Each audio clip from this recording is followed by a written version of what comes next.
So I have a thumbs up to start this afternoon's session, and as you've just heard, Kieran O'Donnell has just launched the recording of this afternoon's session.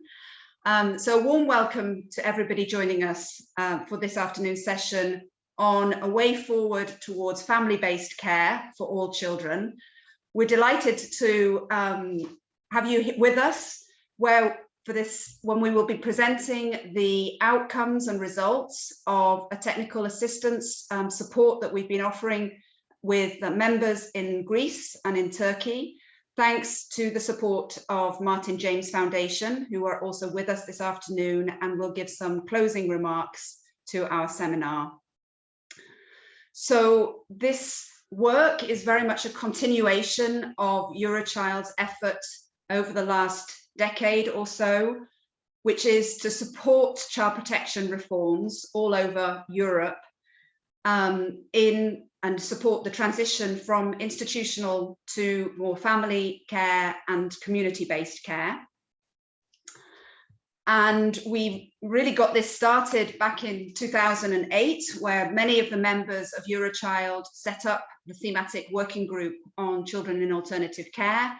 And in 2010 produced a very wide overview of the situation of children in alternative care with data from 23 countries. And from then we've been together with many other players across Europe really advocating at the European Union level to ensure that EU resources and policies support the transition from institutional to community and family-based care with some degree of success. And we're delighted also this afternoon to be joined by Jiří Sváč from DG Employment, who will be speaking to the recent developments regarding the European Child Guarantee and the support to national member states to support the transition and child protection reforms. So there's been a lot of advocacy across our membership and with our allies to support investment in the transition from institutional to community and family-based care, both for children with disabilities, children in the child protection system, and also children affected by migration. Our work is really focused in three main areas. So it's around gathering the necessary evidence. And recently we published a technical report and country profiles on the administrative data collected on children in alternative care. This is work that we've done in partnership with UNICEF ICARO, and I think Florence Kunderink is also joining us this afternoon, our technical editor for that work, and it's very comprehensive mapping of the way that different EU member states collect data on children in alternative care. And with that material, we are advocating for the use of indicators, comparable data, to support the monitoring of the deinstitutionalization agenda and track the numbers of children in care and the types of care that they are receiving. We think that this is both feasible and necessary to support the progress that we have achieved over recent years in policy development. So we're very happy that that is, those data points are available and should be used. I think we're also looking now at the situation of children fleeing Ukraine and the evacuation of children in institutional care from Ukraine into the European Union, and trying to adjust the advocacy and thinking about how we ensure that the response does not also entail a move back to re-institutionalization and large institutional care for children. So there's a lot of work that we need to maintain and develop in light of the new challenges that we're facing. But fundamentally, our belief is that every child needs to be supported in a family environment, and that our child protection systems should reflect that child's right to grow up in a family. So the work that we'll be presenting today is thanks to a long-term partnership that we have had with Martin James Foundation. They're supporting the Susanna Konradova, who's here today, as our thematic coordinator, supporting the Eurochild membership thematic working group on children in alternative care. But also our theory of change is that achieving influence and impact in EU policy, legislation and funding is only one small piece of the puzzle. So in order for that to have real world impact, it needs ownership and advocacy efforts from national level and from civil society within countries. So we're very happy to be joined here today by the two member organizations of Eurochild who have been working with us over the last 8 months, and indeed in Greece many more years, Mary, to support the deinstitutionalization effort. And we'll be hearing a lot more of the detail of the work that they've been doing in country, training, capacity building, sensitizing policymakers and politicians to this really important agenda, and hoping that this will inspire others and also feed into our ongoing advocacy efforts towards the European Union, to country desks dealing with the situation or supporting reforms in Greece. Unfortunately, we were not able to have a representative from DG NEAR this afternoon, so we would have liked to have somebody who could also speak to the way that EU money is being spent in the neighbourhood region. But Susanna will give a bit of an overview of what we have been doing as Eurochild in that space after we've heard from Yirish. So without further ado, after this brief introduction, I'd like to pass the floor over to our colleagues from Roots Research Centre in Greece. As I mentioned, working with Eurochild for many, many years on this issue of transition from institutional to family and community-based care. And I must say, have made enormous strides in that direction with other allies. But they'll be speaking specifically to the important work they've done in over the last year in working with allies in Crete and in the north of Greece, as I understand it. So it's over to you. I think you have access to share your screen for the slides, and we look forward to listening to the results of your work. Thank you. Well, I'm going to be presenting and I gotta admit, this was one of my favorite projects we had, especially this year, but in general, because it had to do with training. Tatiana, I'm sorry, I didn't introduce you, so maybe you should introduce yourself. Oh, okay. I'm Tatiana Gorny. I work for, well, I'm a member of the board for Roots Research Center NGO, and I'm part of the training, the scientific group that does the trainings across Greece on attachment and trauma. And you'll see more about it today. And I'd rather spend time talking about what we did because I really like it rather than me. And I only have 10 minutes. It's never enough for me. So I'm going to get going and you can interrupt me anytime you want. So I'm going to give you a small overview of what's going on in Greece. For those of you who don't know, it's a small European country. Only 10.6 million people live in this country. We have 82 institutions, public, private, and church institutions, around 1,500 children.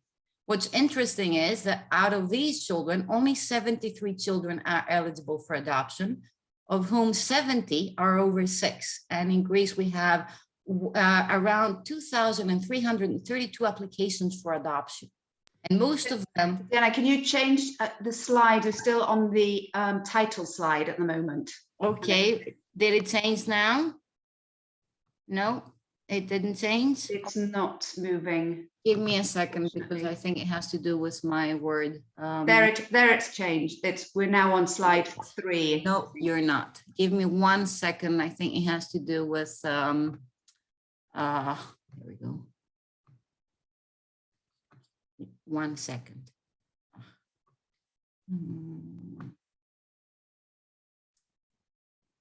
There we go. Okay, can you see the second slide now?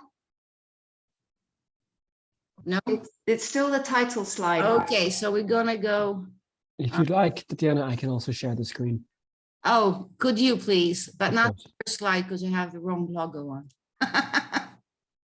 Okay, so I'm gonna stop sharing and I'm gonna leave this to Karen, just to, so we have all these applications, but most of these parents want young children, mostly babies, and only out of the number we have, only, we move on, yeah, only 6 children, only 3 children are not under the age of 6. We have 1,482 children living in institutional care, and we only have 330 applications for foster care because foster care is not really well known in Greece. Current and the recent government is claiming to be making effort for deinstitutionalization, but for me, it's not based on evidence-based practices, and it's not the best efforts we're trying to do. There's a lot of resistance, both in government levels, but also in the community levels to deinstitutionalization. And in general, we have lack of evidence-based practices, but also a lot of lack of training on professionals. And that's kind of where we wanted to start our work, is start to train professionals in best practices in alternative care. Can we move on? So what we did, we chose the island of Crete, which is on the southern borders of Greece. It's the most populous island in Greece, has more than 600 people. And also it has a lot of institutions. It has 7 public institutions, 2 church institutions, and 1 institution that's from the Department of Justice that has teenager. Crete doesn't have the access and the tools that Athens have. Athens is our capital because it's a big island, but still it lacks access to information. And it's also populated by several small cultural communities, conservative communities. So it's not people that understand a lot about foster care. They're still stuck in institutional care, and we're trying to shift this view of them. We go on. So we started at Crete. We did trainings. We did 2 groups of training frontliners and professionals working in institutional and alternative care. These groups included social workers, included frontliners, included psychologists. It also included directors of institutions. So the first group was 25 people and the second group was 40 people. We did in-depth experiential training programs. That's 15 hours of training for each group, in which we had a lot of exercises, not only theory. And all of our work was based on trauma and attachment. But we also were able to use the Martin James funding for training prospective foster parents and parents who want to adopt in Crete. This is something we do in general, but because Crete doesn't have the budget to invite us there, we used to do it online. But thanks to the Martin James Foundation, we were able to do it on point, and they were able to collect parents from all over Crete, not just a small group, 22 parents from all over Crete, and we were able to train them on point and do experiential exercises that were much better than doing it online. So these are the 3 programs. I call them 3 because there's 2 groups we did. We traveled twice in Crete. So while we were doing these trainings in Crete, through social media and advertisement and other services, another area reached out to us. Many areas reached out to us. If we could move on slide.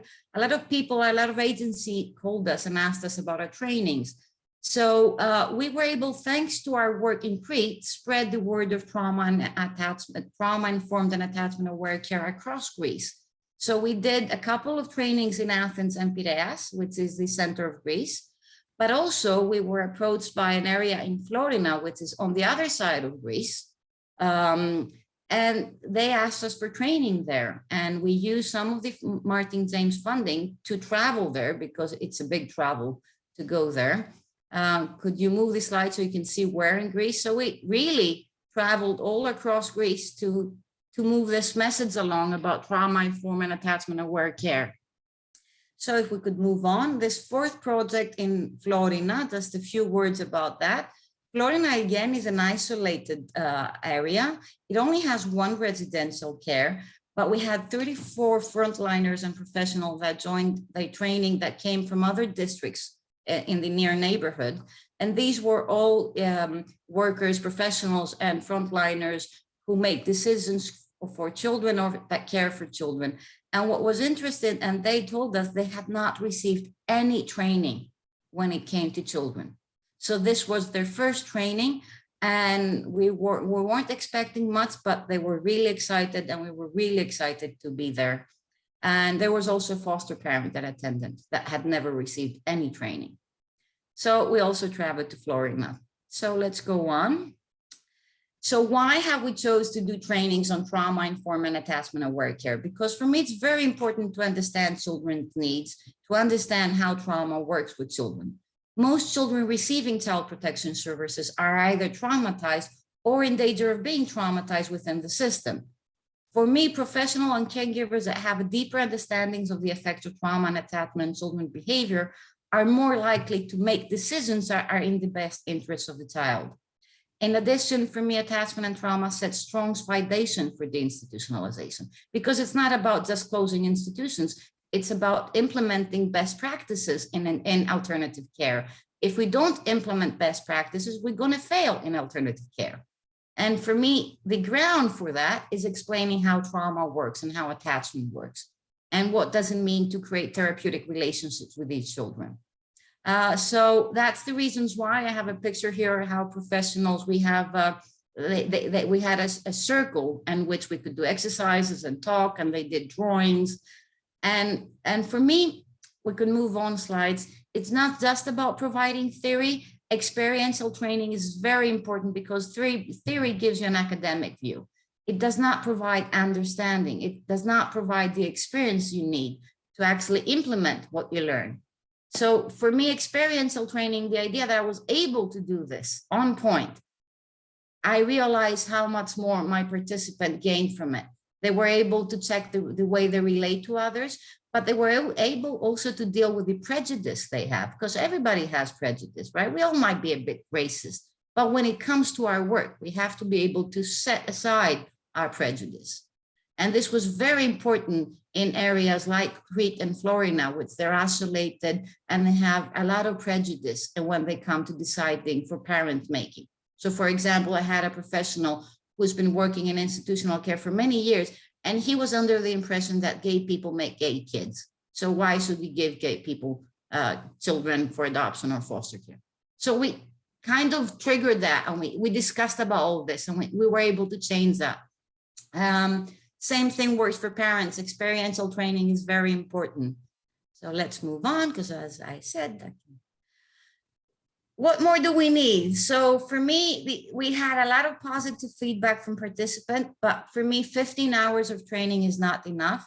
We need to do more training in the population we already train. We need to make sure that what they learn will be implemented. They asked for supervision. Almost all of the groups requested supervision because they don't get that.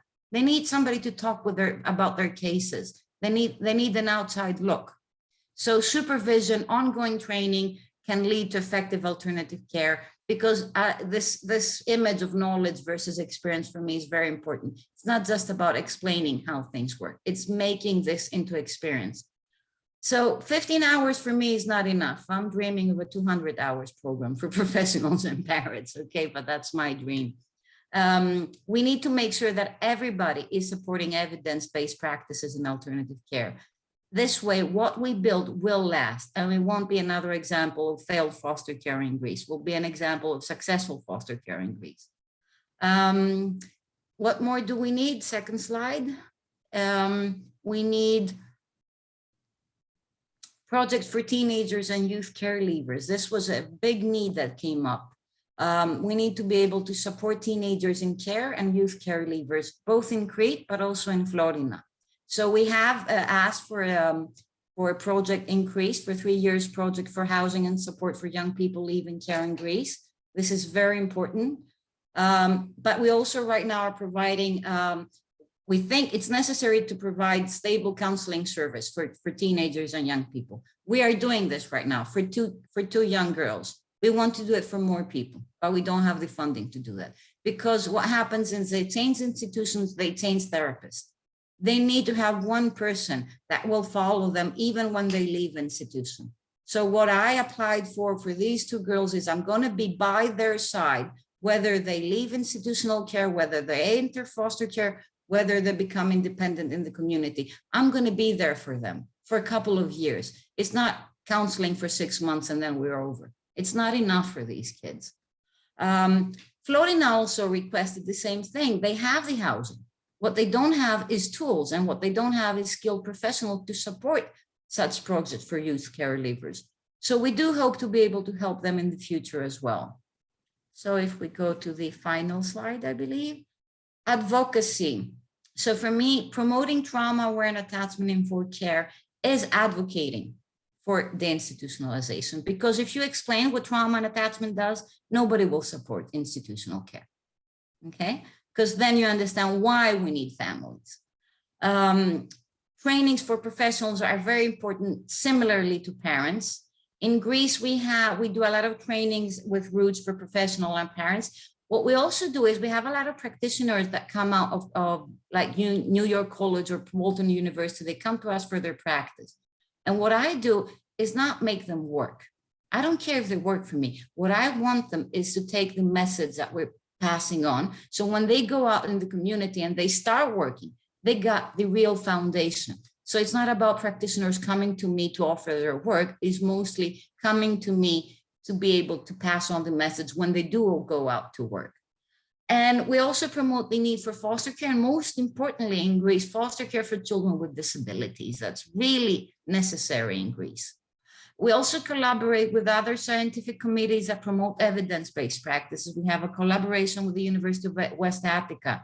We spent a lot of hours talking with the ombudsmen for children's rights. We have a project with UNICEF for deinstitutionalization and the Institute of Child Health. And we also participate in all public consultation while drafting new laws. Like recently in Greece, we have a new law. We participated in these public consultations. And of course, we participate in public discussion, social media and mass media. For example, an hour ago, we had cameras here making a documentary about foster care for disability, and we were able to tell them about our work.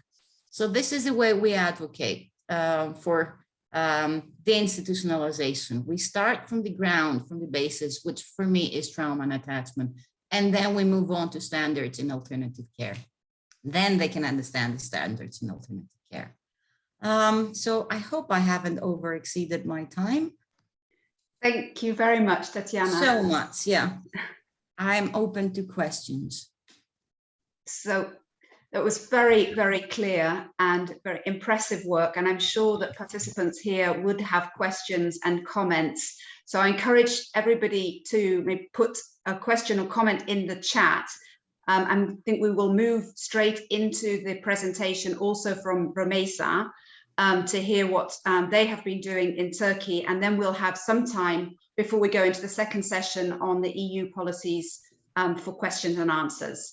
So Romesa, I'll pass the floor over to you, and hopefully you'll be able to share your screen, or we might need to ask Kieran again to step in. We'll see how it works.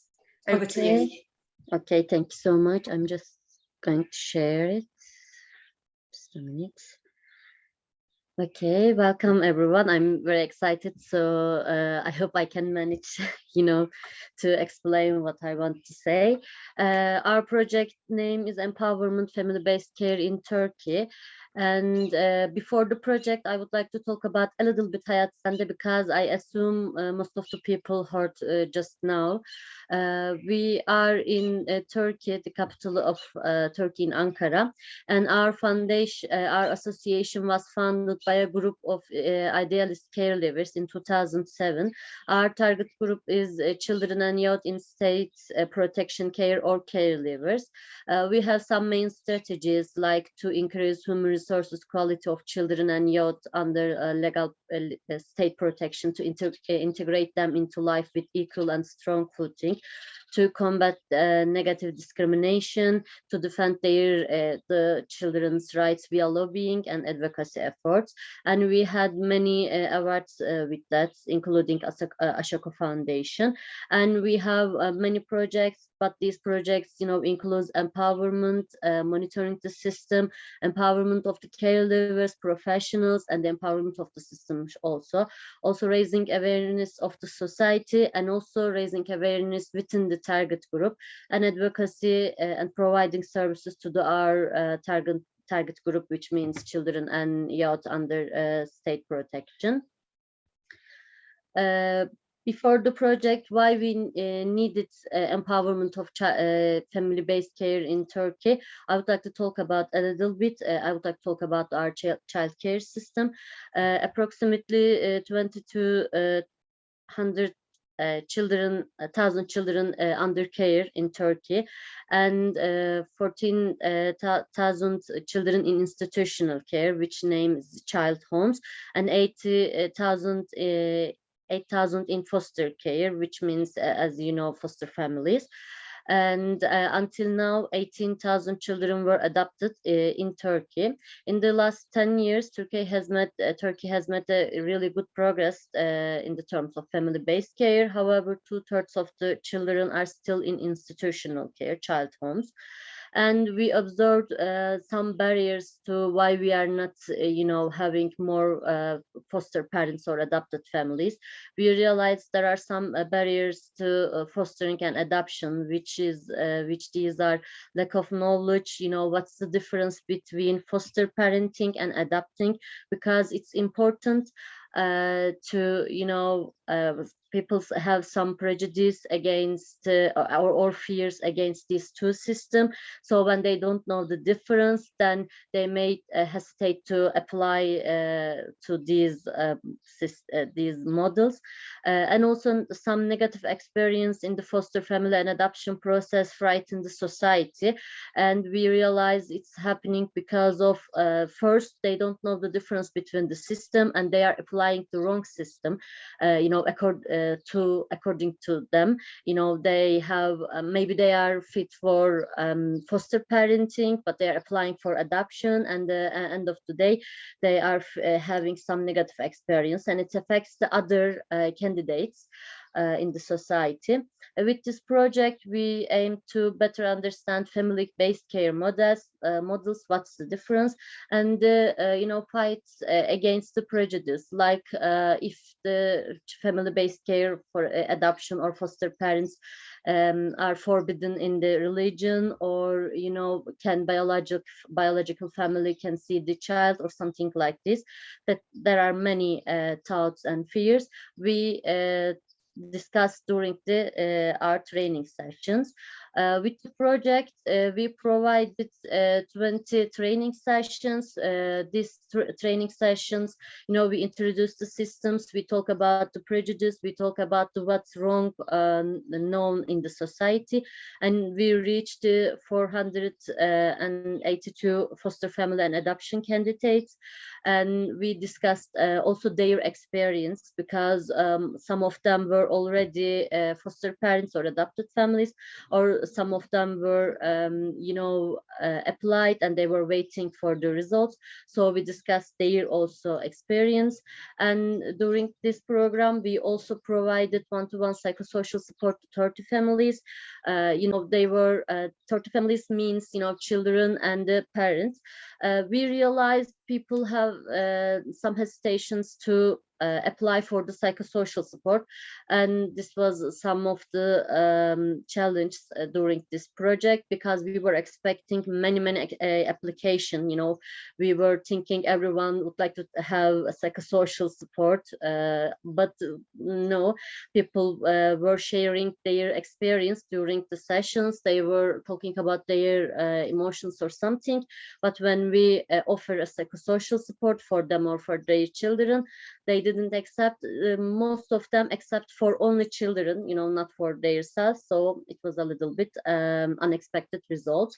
And also for the psychosocial professionals, we provided a training for them, because our group has some unique demands, let's say needs. So we trained first the professionals. Also during this project, we have worked with the local stakeholders. KOREV means foster families and adopted adoption organization. We held on these training sessions with KOREV, also which we shared the results and the projects aim with the Ministry of Family and Social Services in Turkey. So it was good. This is the photo with our meetings with the professionals. Most of them are psychologists. And this is one of the, sessions, 20 training sessions we had on, most of them online, but there was also face-to-face meetings. We also applied pre-post tests during the, project. So I will share some of the results. For example, we asked the people in the pre-test, how you are thinking about, I know the requirements to be a foster family. In the pre-test, only 34 of the participants said, yes, I know what's needed to be a foster family. But after our training in the protest, they said almost, all of them, let's say almost all of them, 97% of the participants said they know what's need to be a foster family. Also, we asked same questions about the adoption. Again, in the pre-test, people said 36 of the participants said that they know what's needs for adoption. After in protest, again 97 of the participants said yes, I know what's needs for to be adopted family. Also, we asked, I know where to apply for support if I encounter difficulties during and after fostering and adoption. In protest, half of the participants said yes, and after the protest, after the training, all of them said yes, I know where I can apply. Actually, this was important for us because we also realized and know also in the foster care system, family-based care system, the families cannot take the psychosocial support from the ministry because of the lack of educated professionals and something like this. So this was important for us to, participants will know where they need to apply if they need. And also we asked the participants in the evaluation survey, after this training, I thought that one day I could be a foster family or adopt. And the 95 of the participants said, yes, one day I can be a foster family or adopt. But it was really good for us because we were aiming to, to people, yes, they may not be all of them foster family or adopted family, but they can tell the others or they can evaluate for the future. So it was good. And some of the feedbacks, written feedbacks we got, so I would like to share with you. One of our participants said, I realized that I had very little and incorrect information about foster families and adoption. The training helped me a lot to fix them. And other participants said such training should be done frequently to reach more people. And the other one said, I think that the employees of the ministry should also have this training. The decisions they make personally affect us, affect the foster families and those who are waiting to be a foster family negatively. And this results also I would like to share with you. 30% benefited from our psychosocial support, children, youth, and parents. 21 of them were children or youth who are adopted in foster care, and 9 of them adopted foster parents. Thank you. My presentation just this, and I can say maybe after this what we need, I can say we need to work on it frequently, let's say, because it's only a beginning. Now we shared what's the difference. Yes, we reached almost 500%, but it's not enough. We also find a way to support the who is in the system. For example, social workers, psychologists, or foster parents. We need to support them, empower them in the terms of psychosocial support or other needs. So it's only a beginning, and if you need anything, any detailed information, you can always email me. Thank you so much. Thank you very much, Rumeysa, for a very interesting insight into the work that you've been doing. And it shows very clearly, both your presentation and that of Tatiana, how important the grassroots awareness raising and training, capacity building is. That it's one thing having political declarations to support deinstitutionalization, but that sensitization, awareness raising, capacity building, working with professionals, understanding what it actually means in practice, what evidence-informed practice means, is such an important piece and ongoing need in the work that we do. So we have a few minutes now for any questions or comments from the floor. I'm seeing some comments and chats in the chat, which is excellent. If you would like to speak up, then please do so. I think I'm familiar with, or people should be familiar with raising their virtual hand. Would anybody like to address a question or raise a comment following the presentations that we've just heard from Tatiana and Romesa?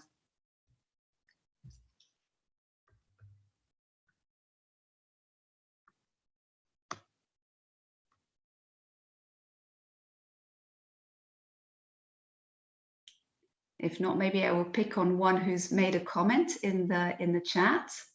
Eleni, would you like to refer to the comment that you made in the chat here? Sure. Hello, everybody. Thank you all for the very interesting presentations. Hello to Root Center. We're based both in Greece.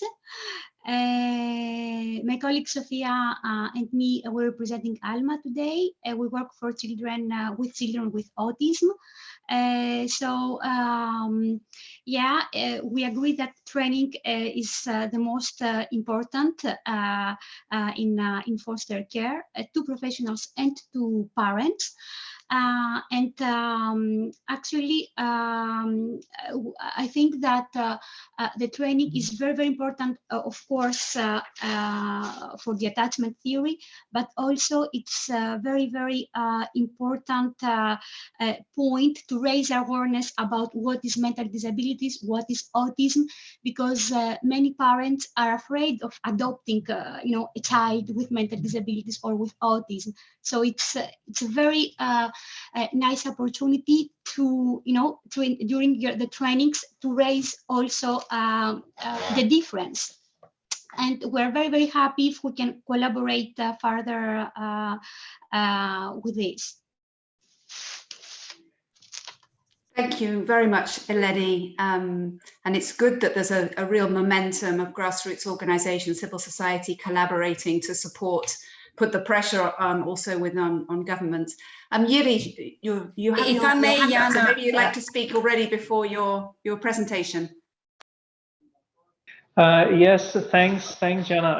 I just wanted to have a question to our Greek colleagues, participants, and it's maybe a bit more of a personal interest because I worked with Greek authorities for quite some time, also discussing the issue of the institutionalization, and I'm wondering, has there been any development in the Lechena institution, which at some point was supposed to be a flagship for reforms and new approaches? So where we are after these years there, if you know, if there is, of course, any we do know. You can share. Well, we were just talking about that on the documentary that interviewed us. Unfortunately, Lechena is still open. So all those money that went to the deinstitutionalization of Lechena didn't really come to turn. A lot of the kids from Lechena left the Lechena institution in the name of deinstitutionalizing it, and they were placed in other institutions, which is what we say. Deinstitutionalization doesn't mean closing one institution down. And a lot of kids in that process, I think 3 or 4 kids passed away during that process. Some entered. Sorry? Some entered. Some? Entered. No. Lechena is still open. I don't know if they still have wooden cages, but it's still an institution that is abusive toward children. It's still a hospital model institution. You cannot, and that's only one of them in Greece. There are a few of them hidden around. I'm really sorry to say that Lechena is still open. So, Yuji, thank you very much for the question, because I think it really illustrates the challenge very clearly, that yes, it's very important that we need to raise awareness and galvanize political will to support deinstitutionalization. But deinstitutionalization is not, as Tatiana said very clearly, closing institutions and placing them elsewhere. So it's very much a grassroots, continual, sustained agenda that needs to support an acceptance that institutional care is not acceptable for any child, and that a whole ecosystem has to be built in order to provide the necessary services and supports and sensitivity to family support.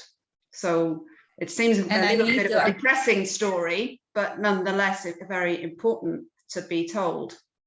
And I need to acknowledge that there were a lot of people that tried with great efforts to help deinstitutionalize Lejena. There were a lot of efforts and money put into that, and unfortunately it wasn't enough. So on that note, some interesting lessons to be learned and to be taking into account as we look forward into how we sustain the effort and the political commitment that we indeed have from European Union level to bring about change on the ground. So Jiri, it's now over to you for the session on the EU context, and hopefully at the end we'll have more time for discussion and debate. Can you share your screen? Or do you want us to share your slides?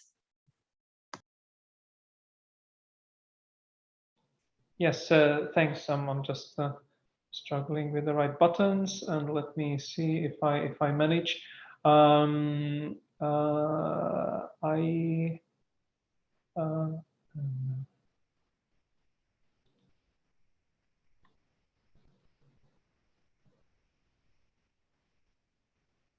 Maybe you can share it.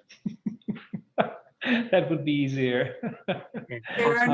Are you on hand? And in the meantime, I can start speaking. Yes, I will try to give a little bit of a flavor of what we have been trying to do at the European level. Of course, I mean, on the overall issue of children in institutional care, you know that we are relatively active in terms of EU funding, where we try to commit and incentivize the member state authorities to channel funding into community-based care and avoid funding institutional care. I mean, as you said at the beginning, it's sometimes with a sort of a mixed result, but I think over the years some results could be seen in some countries, but I agree with what you said, that it is a very long-term process, and not only the institutionalization itself, but changing the people's minds and attitudes and concepts. So we are still working on that, and we will continue to do so. And as I said, one of the interesting channels have been funding, the social fund and the regional development fund, when during the negotiations with the member states authorities, we tried and in many cases managed to have them committed on a transition from institutional care to community-based care for children. We are obviously fully committed to the implementation of the UNCRPD, which focuses on children with disabilities, but it sets the main concept and our key point of legal reference, if you want, on the transition to the community-based care. Now, one of the most recent achievements in terms of supporting vulnerable children and children in poverty overall was the adoption of the European Child Guarantee, which happened a year ago exactly. So we will celebrate in 2 weeks the first anniversary of the European Child Guarantee. And I think that this was an initiative that helped us a lot to bring the issue of vulnerable children to the policymakers' agenda at the highest political level. And we are trying sort of to sustain this moment to make sure that the child guarantee delivers. But again, this is obviously something that does not happen overnight and requires a sustained work. And by the way, in the European Pillar of Social Rights Action Plan, which is a document that was welcomed by EU leaders in the Porto Summit more than a year ago, there was a request for member states to set a target for combating poverty and specifically also for combating child poverty. So this is something that helps us to put the issues of vulnerable children, including children in institutional care, into to put them on the table. So coming back to the child guarantee itself, so what it does is it brings a slightly new rationale to how we are trying to approach from sort of the policy making level the vulnerable children, and that is that they need additional push, they need additional support in order to make sure that they can have the equal opportunities as their peers who are better off, and that they can be assisted with particular measures. So it's not only about mainstreaming, but about supporting with additional measures children in need. And in the previous slide, you could have seen that for the children in need, what the recommendation includes is a call for free and effective access to first early childhood education and care, and related educational school-based activities, because it's not only about the classroom education, but what surrounds it, be it a typical example, school trips, when not always all children could take part because of affordability issues. Then it also relates to free and effective access to healthcare, which may sound self-evident, but we see that there are still barriers to healthcare for children from families who are in poverty or at risk of poverty. It also, the recommendation also asks to provide for children in need at least one healthy meal each school day. This was also one of the findings of the preliminary work, that for many poor children the school meals are often the most important source of nutrition during the day. The guarantee also asks for effective access to healthy nutrition overall, not only in schools, and also to adequate housing. So these are the key areas that are considered as a very basic or very essential services that should be provided without exception to all children, and for those in need, it should be free or effective access from guaranteed from the authorities. The next slide, you will see who are actually the children in need. That is the term that we use. Those are children at risk of poverty or social exclusion, and we have about let's say 24% of those in among the overall children population. So this is a relatively high number. Almost every fourth child is at risk of poverty or social exclusion.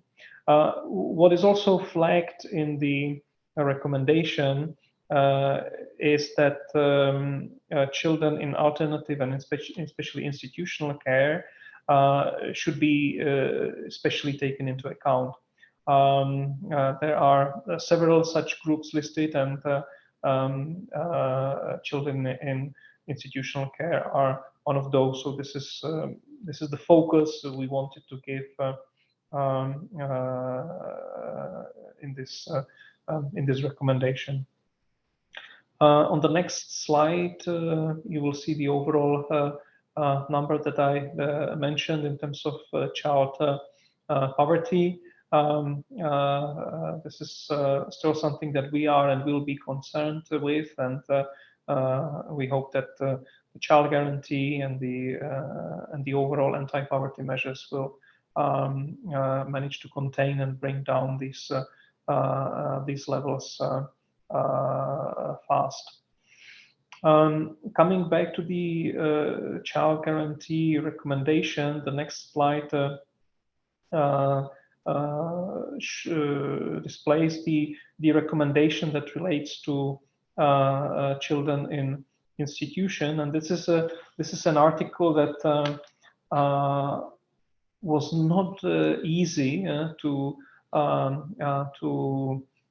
negotiate with the member states. I think it's one of the few articles we spent most time discussing. This is the result, which I believe is very solid in terms of the overall message. But what I wanted to say is that we should not take it for granted that there is a full and joint understanding on this. This is still a matter of questioning and discussions, and we need to continue patiently explain what is meant, what is behind, and what is the rationale. Eventually, the whole recommendation was agreed unanimously by member states. So this is also something that we are very proud of. And this text that you see on the screen is among the agreed provisions. Obviously, I mean, this is a text. Yeah? How this will eventually translate into specific measures and policy actions on the ground, how this will be translated by various authorities. This is something we need to continue watching, and will require continuous work from not only from us, but from your part, from the civil society and other organizations that are part of the family concerned with the institutionalization of children. The next slide. It was good that you referred to the project on data on children in alternative care or institutional care. We still fight with the figures that can be used, and the estimates range. And I think we are all sort of in agreement about the overall volume, more or less. That we're talking about hundreds of thousands, higher hundreds of thousands of children. And indeed, the data gathering and monitoring is an issue. Let's see what we can do also at the EU level to make this all more transparent, so that we have a better picture and can better monitor what is going on. The next slide shows the national action plans, which each member state should put together to implement the European Child Guarantee. A number of member states are late. Not necessarily that there is a sort of a lack of attention or lack of willingness. They might have good reasons, and we would rather always receive a good action plan slightly later than something incomplete now. So so far we have received 8 of them. They are available on the Child Guarantee page, which is displayed, and 3 of those, one way or another, touch upon children in alternative or institutional care. So this will be a useful tool to monitor the actions at the member state level. And we obviously hope and believe and are sure that more action plans will be coming soon and be available for public scrutiny and also your analysis. On the next slide, a few more recent developments regarding the Ukrainian refugee children that are also covered by the European Child Guarantee. There is a specific focus on children with migrant background that does include also children under the temporary protection. In terms of institutional care, but you probably know better, there's approximately, again, the numbers are approximate, and different sources would differ, but we're talking roughly around 100,000 children Ukrainian children in institutions, many of them disabilities, and many of them have been evacuated to the EU. We also understand that there is an initiative of the Ukrainian government to have bilateral memoranda on child protection with the member states. So this is something that is ongoing.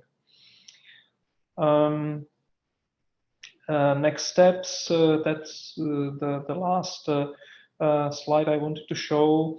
In terms of coming back to data collection, we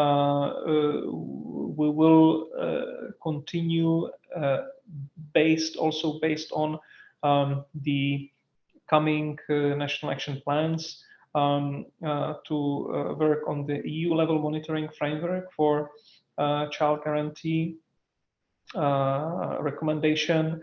And this is something that will also be or is being monitored within the European semester.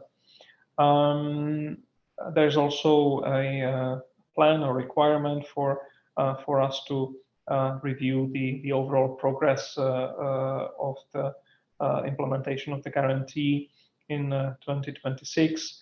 But obviously we will not wait for that. This is something that we are doing continuously, and we are being in touch with the national child guarantee coordinators, and we will certainly discuss with them the implementation of their national action plans on continuous basis, and make sure that the good practices are being shared, and that we can learn, or they can learn from each other when implementing and putting in place different measures for the child guarantee. So that was a bit in a nutshell what I can say in relation to child guarantee and children in institutional care. I hope it was useful, and I'll be happy to answer any questions. Thank you, Virginia, very much for the presentation and giving the background.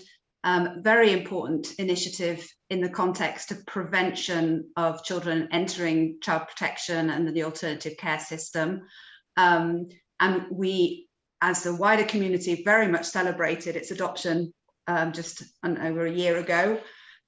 The real question now is implementation. And as we can see, only 8 of the 27 EU member states having submitted national action plans is worrying. And also those that have submitted them, the extent to which they are embracing the ambition of the child guarantee and an enabling framework is somewhat disappointing, shall we say, from the civil society perspective. So I think there's a lot of work that we need to do to raise the visibility and put pressure on our national governments to take this initiative as seriously as it deserves.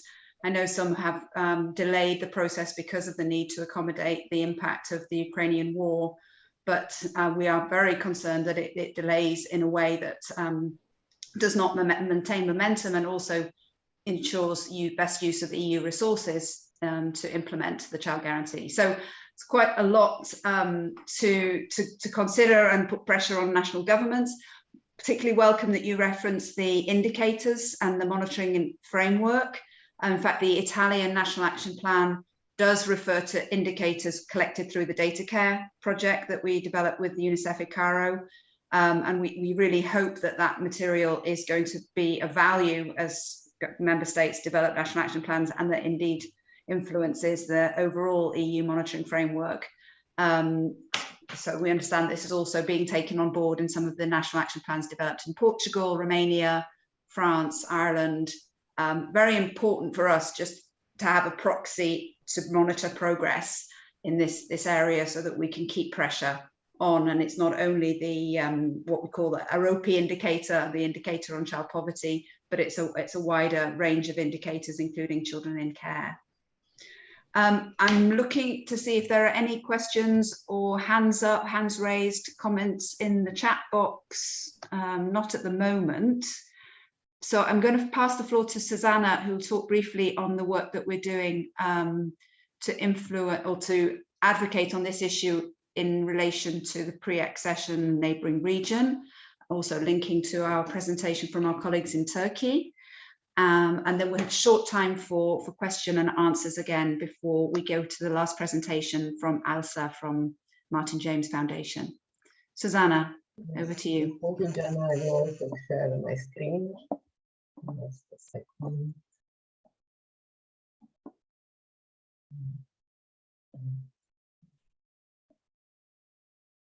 Yes, so hello, good afternoon, everyone. So my name is Zuzana Konradova, and I work as a thematic coordinator for children in alternative care in Eurochild.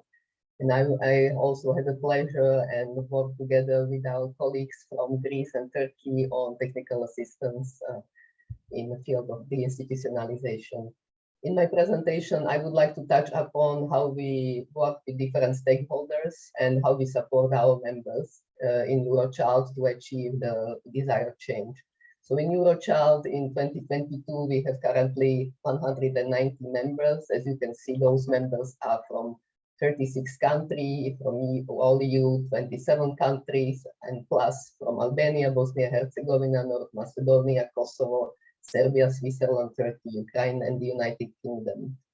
Out of these members, almost 60 members are working in the field of children in alternative care. So they promote the institutionalization and also transition to community and family-based care. They work for children or with children in alternative care and also for caregivers. These members are either service providing organization, or advocacy organization, or mix of those, or also the academic institutions. In our work, we actually adhere to the principle and we try to follow our theory of change. And our theory of change help us, to implement our activities and engage with different stakeholders to achieve the change we want to see, so promoting and implementing children's rights. So when it comes to EU institutions, we analyze and harness the political economic power of the EU to ensure that policy and public spending better protect children and their rights. And together with non-members, we try to support and empower our members. We build capacities of our members to be able to engage in national level advocacy and also to use the leverage of the union policies and funding. And very importantly, we also engage with children and we involve them in our advocacy activities and also in our organizational development. So at the EU level, when it comes to the member states of the European Union, we monitor and analyze the cohesion policy funding and provide feedback to those mechanisms and those plans. The most important is currently the EU strategy on the rights of the child, and of course the financial instrument, the Council recommendations on the European Child Guarantee.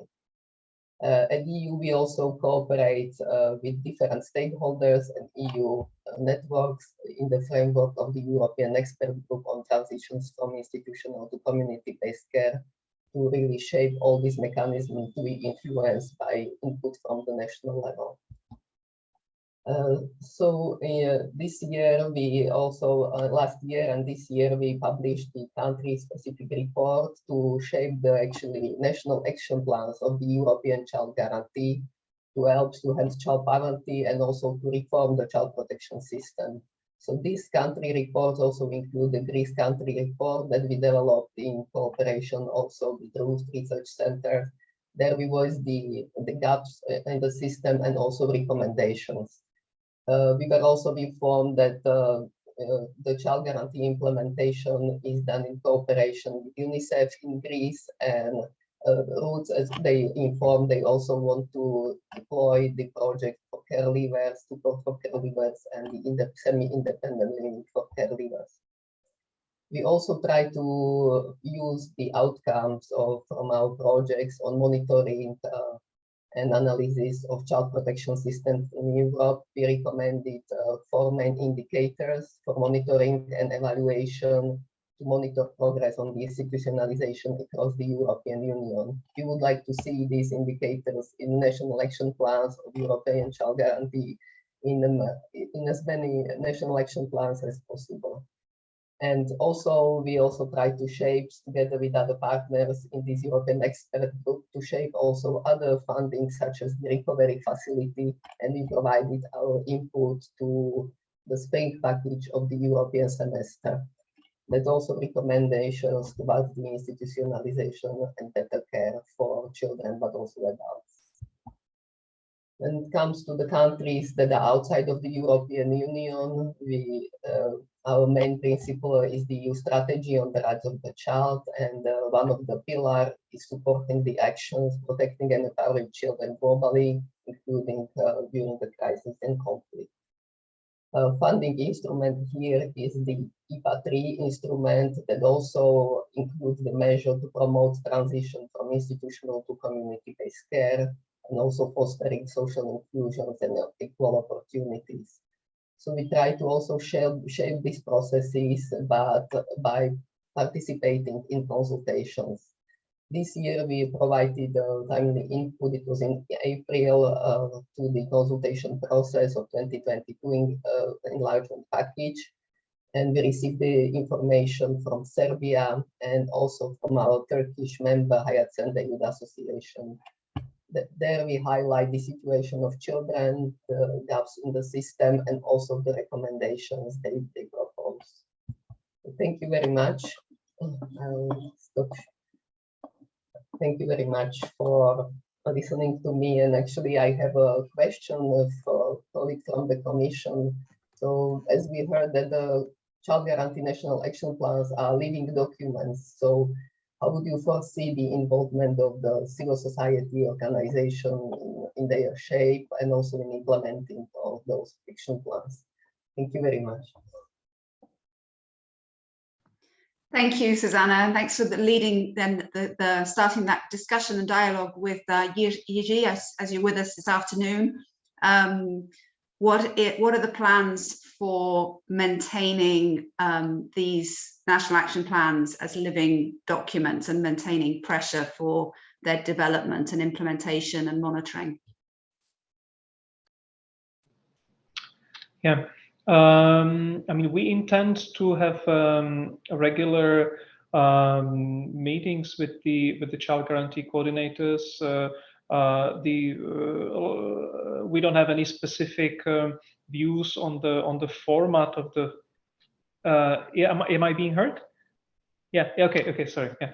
On the specific format for the for this, but you or other related organizations are often invited, and I hope that I mean this will happen also in the future, and I hope that now with more action plans coming in, we will have more opportunities in this format with the child guarantee coordinators to also go into individual plans, either by country or by certain horizontal topics. And this is where we from the Commission, but also other stakeholders, be it experts or civil society, would be also given an opportunity to give some sort of feedback. And we would also, I mean, this is what we will attempt to do on a continuous basis, yeah, on the sort of in the starting now and for the sort of next years. Yeah, I think we have plenty of work there. It would be also interesting to hear from you whether you intend to analyze somehow the action plans on a sort of systematic base.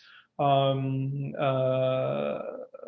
know that there was a task, or maybe there still is a task force on the child guarantee, sort of organized by yourself. So whether this task force will be kept alive and provide some interesting feedback on the action plans, that would be certainly something useful for us and for the member states, we hope. So that's a bit of like I would say kind of a dialogue strand. And then we expect the member states to report on the progress of the implementation regularly, and in those reports, I believe that these reports would be the place to sort of update the action plans with specific measures or with new information. Again, we don't have any specific format for this, but in terms of the interactions, this is set in the recommendations. The member states will report regularly, and we will provide for some sort of a summary report to the Social Protection Committee on the implementation of the recommendation. So this is a bit roughly the process, and within that, I believe there will be entry points for feedback to member states on their action plans and what is happening with their implementation on the ground. Thank you, Jiří.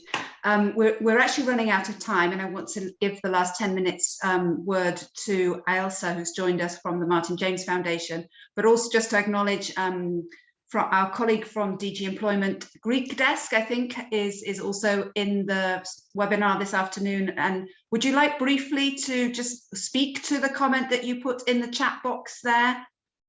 Just because I think it is of use, and it's important for participants to know that Jiří's unit has an important oversight of the national coordinators, but it's really important that we're in regular contact with the country desks and how they're using European Social Fund Plus also to implement the child guarantee and the agenda on deinstitutionalization.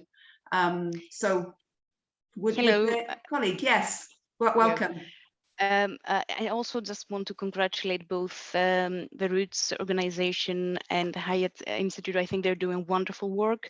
And I also would like to reiterate the importance of including grassroots organizations in our planning, because of course, strategic planning is very important and policy implementation is, of course, but people on the ground are the ones that we really need in relation to collaborating.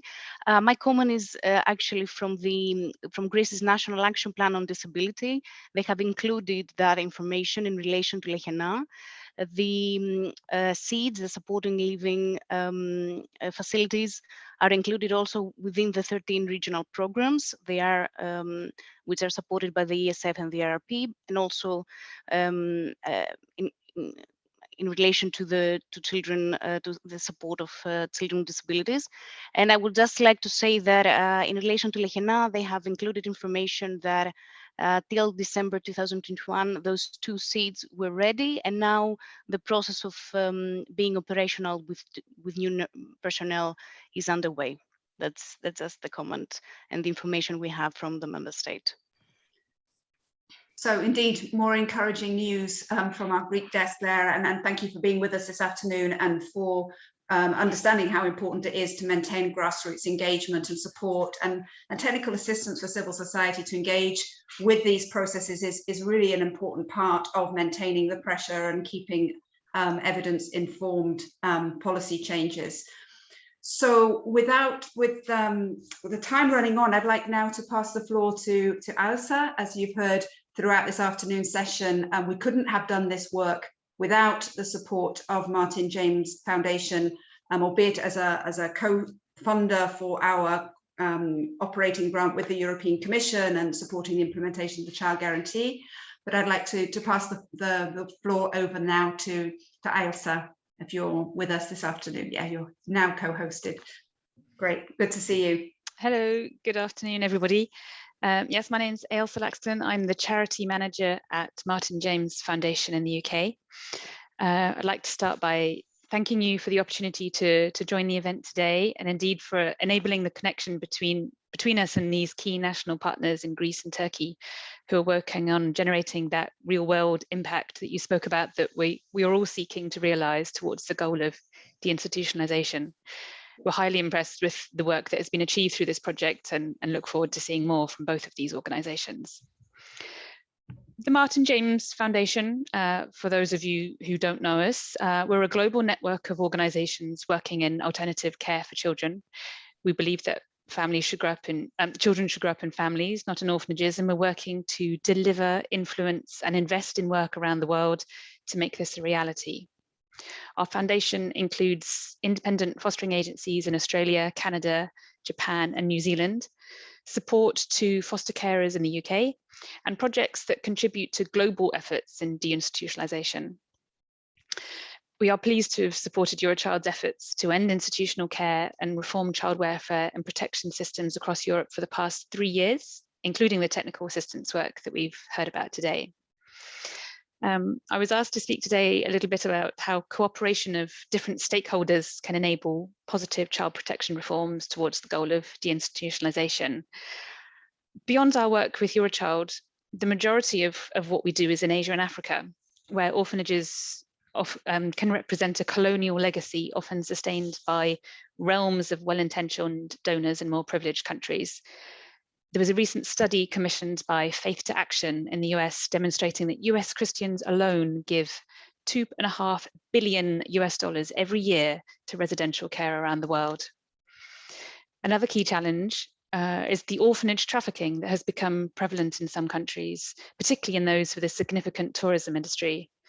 In Cambodia, for example, we know that there has been a 75% increase in the number of childcare institutions in the last decade, most of them in tourist hotspots, with children being actively recruited into institutions and exploited as attractions for international visitors. With such complex but significant drivers that are commonly reinforcing and expanding the prevalence of orphanages, the process of deinstitutionalization could be seen to be pushing against the tide in many countries. A contradiction exists among the vast majority of people who actively support orphanages on one hand, but on the other also understand that families are the best place for children to grow up. As Ramosa and Tatiana both alluded to, greater public awareness on the importance of family-based care is crucial for shifting support from orphanages to supporting children and families instead. I love the way that Tatiana put it at the beginning of, once you understand the issues of trauma awareness and attachment, nobody would support institutionalization of children.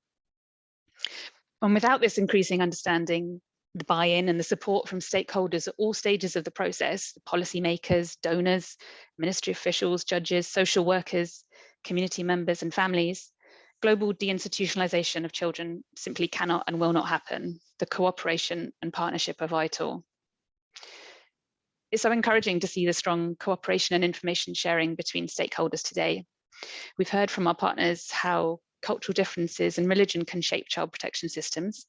And we know that countries require unique solutions and approaches to fit their own context. But there is clearly strong value in sharing lessons learned and best practices that can be adapted for different countries to enable this reform to move forward.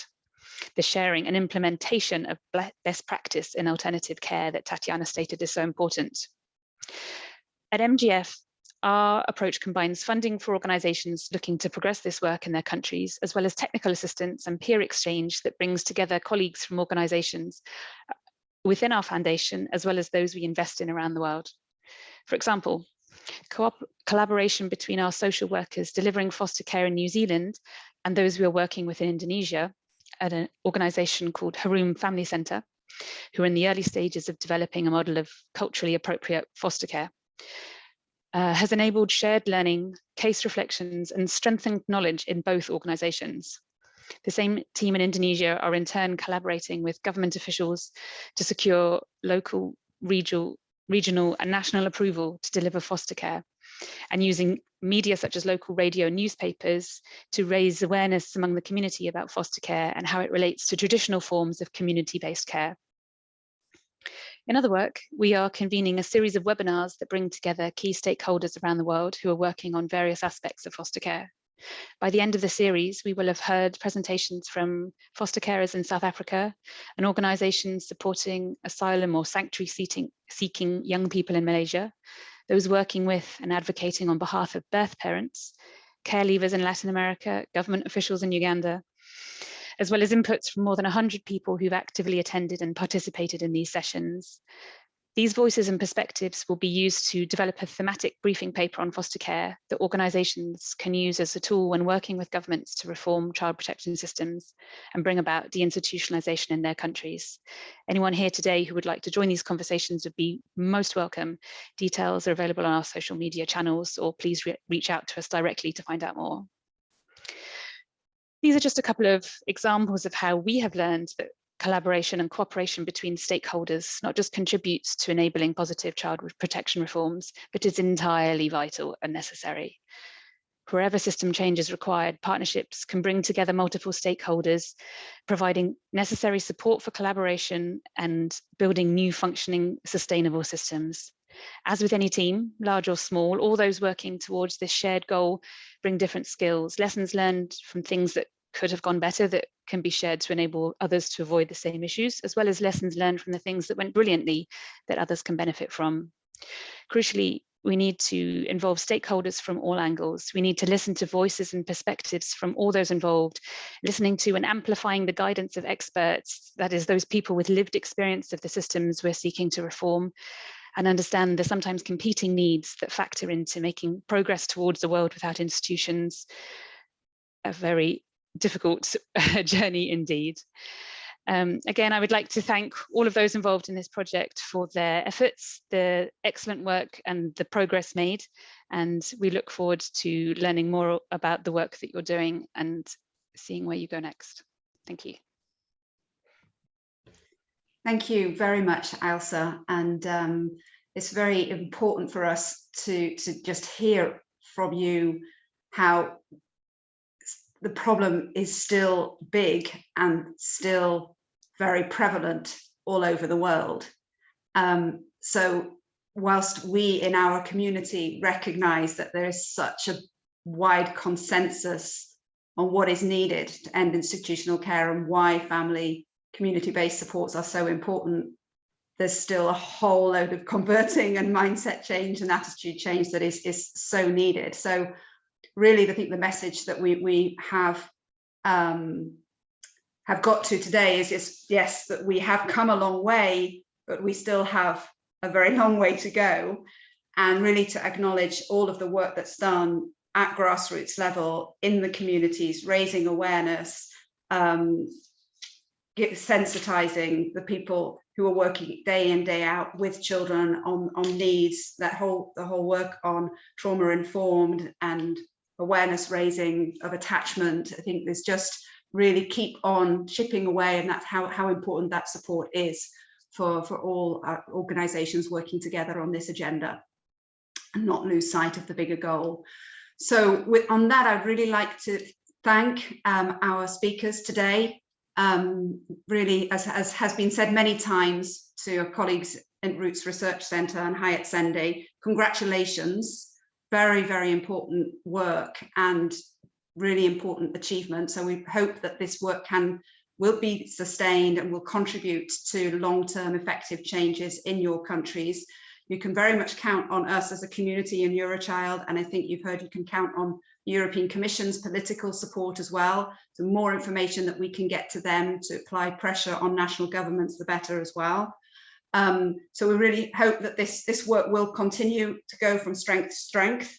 More resources are needed, but we can also ensure that the resources from the European Union are used in the most effective way. And really, thank you very much for being with us this afternoon. So we've run out of time, but I'd like to finally end by thanking my colleagues, Susanna Konradova, who does a valiant job in supporting our membership group on children in alternative care, and Kieran O'Donnell, who's been our technical support for this afternoon session. And thank you very much for all the preparation work, and thank you to participants for being with us this afternoon. You can find out more via our website. Please feel free to get back in touch with us to see how we're going to be taking this work forward.